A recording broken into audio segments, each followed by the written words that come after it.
जय श्री श्याम, श्याम प्रेमियों, जय श्री श्याम। मेरे साथ में बिंदु जी हैं। ऐसे आपने बहुत सारे बाबा के चमत्कार के बारे में सुने होंगे, पर एक ऐसा चमत्कार जिसको सुनकर बाबा के प्रति आपका प्यार और बढ़ेगा। मैं चाहता हूं कि बिंदु जी वो चमत्कार आपको सुनाएं और आप सुने कि बाबा की महिमा क्या है। बिंदु जी, आप बताएं। जय श्री श्याम प्रेमियों। ऐसे तो जिस घर में भी जाओ जहाँ बाबा की ज्योत जगती है, 10-5 चमत्कार आपको सुनने मिल जाएंगे, क्योंकि बिना चमत्कार के नमस्कार नहीं है प्रेमियों, बिना चमत्कार के नमस्कार नहीं है। आज इतनी इतनी भीड़ जो बढ़ रही है, ये चमत्कारी देव के चलते ही बढ़ रही है। लेकिन आज ऐसे चर्चा चल रही थी शाम से, और एक बाबा का चमत्कार का मैं प्रत्यक्ष गवाह दृष्टा हूँ। 69 अंग्रेजी तारीख तो याद नहीं है, लेकिन आषाढ़ शुक्ला द्वादशी 1969 मैं अपने माता पिताजी के साथ खाटू गया हुआ था। वो मंदिर के अंदर कीर्तन हो रहा था। एक अंधा व्यक्ति, सूरदास में नहीं बोलता, क्योंकि सूरदास की लेवल तक लोग नहीं पहुंचते, खाली आंख नहीं रहने से सूरदास नहीं हो गया। बहुत अच्छी बात। हर किसी को हम बोल देते हैं सूरदास। अरे सूरदास तपस्वी था, उसके लेवल तक चंद लोग ही पहुंचे होंगे। आंख वाले भी नहीं पहुंचते। हाँ, हर किसी, आंख वाले भी नहीं पहुंचते। तो हर किसी को मैं सूरदास तो नहीं बोलता। हाँ, दोनों आंखों से अंधा था वो आदमी, और मंदिर में बैठा था, लंबे लंबे चूल, पैजामा और कमीज पहना हुआ था। उसका चेहरा आज तक मुझे याद है। और राम भजन जी गाड़िया मेरे वो भी आदर्श रहे हैं। मैंने जीवन में उनसे बहुत कुछ सीखा है। वो मंदिर में थे, आलू सिंह जी थे, और राम भजन जी में वही बात है, बाबा पर दावा ठोकने वाली। वाह। उनके अंदर जो लड़ाई कर लेते बाबा से। उनके अंदर वो प्रतिभा थी कि वो बाबा से लड़ सकते थे, अधिकारी थे वो। वैसे उस दिन लड़ पड़े वो बाबा से कि बाबा इसको आंखें देनी पड़ेगी। शयनार्थी हो गई, लेकिन बाबा के पट बंद नहीं हुए प्रेमियों। वो जमाना भी था मंदिर का, दरबार की वो भी कभी गरिमा थी।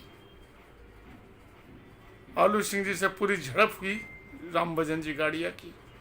और आलू सिंह जी गुस्सा होकर श्याम बगीचे चले गए, तुम बहुत जिद्दी करे सर। लेकिन राम भजन जी पीछे नहीं हटे, रात भर कीर्तन होता रहा। वो एकदम छाती कूटते रहे, उछलते रहे, और बाबा पर एकदम मैंने पूरा वो अपने फुल फॉर्म में थे। हम लोग भी तो, मैं 18 वर्ष का ही था, मेरे लिए तो उस समय वो तमाशा ही था। गोपीनाथ जी की सीढ़ियों के कोने पर ऐसी जगह से एंगल से बैठा था कि वहां से बाबा के दर्शन भी हो रहे थे, कीर्तन का आनंद भी ले रहा था, और वो सारा नज़ारा देख भी रहा था। रात को 3 बजे के बाद अचानक आलू सिंह जी वापस आए। उनका भी नियम था, एक बार यदि वो सो गए तो बिना नहाए मंदिर में नहीं आते थे। उतनी रात को नहा कर फिर कपड़े बदल कर वो मंदिर में आए हैं। कब आए हम लोग को पता ही नहीं चला। और अचानक आकर उस अंधे व्यक्ति के पीछे से बाल पकड़ के ऐसे ऊपर उठाए, देख कहीं दिखा छतना। क्या दिखता है तुमको? हाँ, कहीं दिखा। वो अपनी भाषा में बोले क्या दिखता है तुमको? वो बोला बाबा दिखता है। बोले ऐसे नहीं, सही बता, क्या क्या क्या दिख रहा है? वो बोला बाबा दिख रहा है। वो बाबा का रूप बताया। अच्छा बता, किस रंग की पोशाक पहन रखी है बाबा ने? वो बोला सबुज रंग की। हरा रंग को सबुज भी बोलते हैं, वर्ड याद है मुझे, सबुज रंग की। तो बंगाली आदमी था मतलब। सबुज रंग की पोशाक। फिर बोला अच्छा बता बाबा ने कितने गजरे पहने, गिन के बता। ऐसे कैसे आदमी को विश्वास होगा? उसने गिन के जितने भी थे, मेरे को पूरा याद नहीं, 18 थे, 16 थे, 22 थे, वो गिन के बताया।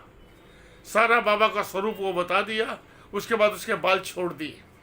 वो छोड़ते वो वापस अंधा हो गया। भगत जी ने कहा राम भजन तेरी जिद्दी के चलते इसको बाबा के दर्शन करा दिए, अब और जिद्दी मत कर, ये इस काबिल ही नहीं है, इसके कर्म ऐसे हैं कि इसको आंख नहीं मिल सकती। तेरी रात भर की एक तपस्या और तेरी जिद्दी से इसे बाबा के दर्शन करवा दिए। वो नज़ारा मैंने अपनी आंखों से देखा। कभी भी कहीं भी आप लोग इस चीज़ को प्रमाणित कर सकते हो, कहीं भी खाटू वालों से पूछ सकते हो। आज आलू सिंह भगत जी तो नहीं रहे, न राम भजन जी रहे, लेकिन ये 69 आषाढ़ शुक्ल द्वादशी की रात का ये नज़ारा मैंने अपनी आंखों से देखा। प्रेमियों, सच्चा दरबार है, सच्चा दरबार ही है। इसको आज चाहे सो तमाशा बना दिया लोगों ने, लेकिन जिसके लिए सच्चा दरबार है, सच्चा दरबार ही है। इस पर किंतु परंतु लगाने वाले, इसके प्रेमियों पर अंगुलियां उठाने वाले, भक्ति की पराकाष्ठा होती है ना, तो भक्ति बाबा की को पराकाष्ठा ही बाबा को तो प्यारी बाबा है। को आना पड़ता है। बाबा बाबा की को पराकाष्ठा ही तो है। ये हमारे राम भजन जी गाड़िया की देखिए, ये वो देखिए भक्ति कितने ज्ञानी ध्यानी योगी तपस्वी साधक हुए, वो अपनी साधना के बल पर, तपस्या के बल पर उस तत्व तक पहुंच गए। लेकिन उस तत्व को धरती पर जब भी कोई नहीं ला सका। जब भी आया है, भक्ति की पराकाष्ठा जहाँ हुई है, अपने भक्तों के कारण ही वो धरती पर आया है, अपने भक्तों के कारण ही धरती पर आया है। जय भक्ति में बहुत शक्ति है। इस भक्ति को एक बार रायपुर में, तो बताएंगे शुरू जाइए। हाँ। अभी आगे आगे मैं बोल रहा हूँ। मेरे से प्रश्न किया था कि हाँ। भक्ति की क्या परिभाषा है? परिभक्ति। मैंने कहा जो विभक्त नहीं हो वो भक्त। वाह वाह, वो जो विभक्त नहीं हो वो जो विभक्त नहीं हो वो भक्त है। बहुत अच्छी बात। कभी अलग हो ही नहीं सकता भक्त उससे। ये हर क्षण हर कदम उसका शाम के साथ ही है। भक्त वही है जो विभक्त नहीं है। मैं तो कहता हूँ कि 100 भक्तों की लिस्ट बना दो, मैं उसे गुरु बना लूंगा। वाह। कहने को तो हर आदमी अपने आप को भक्त मानता है। भिखारी हैं हम, कहाँ की भक्ति है हमारे में? बनो वैसे, समर्पण भाव से भक्ति आती है। कुछ नहीं लिया मीरा ने, कुछ नहीं लिया नरसिंह ने, लुटाए लुटाए इसलिए आज दुनिया उनके डंका बजा रही है, उनके नाम का डंका। जय श्री श्याम प्रेमियों, जय श्री श्याम। ये एक सच्ची कहानी है। और अगर अरदास सच्ची हो, भावना सच्ची हो, भरोसा सच्ची हो। कितने आए संसार में और सच्ची चले गए। राम भजन जी को मैं क्यों याद करता हूँ? क्योंकि कुछ देखा है मैंने, ये बात उनका तब्बल देखा है मैंने। मंदिर में मेरी पीठ पर खूब जोर से मारे थे थप्पड़ की, बेटा कभी घमंड मत करना। गूंज रहे हैं आज भी उनके वो शब्द। और बाबा ने वो मुझे खर्रा उतारा है कि आज तक कम से कम बाबा ने मुझे बचा के रखा है। कि आज जो स्थितियां हो रखी है, बिन्नू वही बिन्नू है जो 9 वर्ष का पहले बाबा का भजन सुनाया था।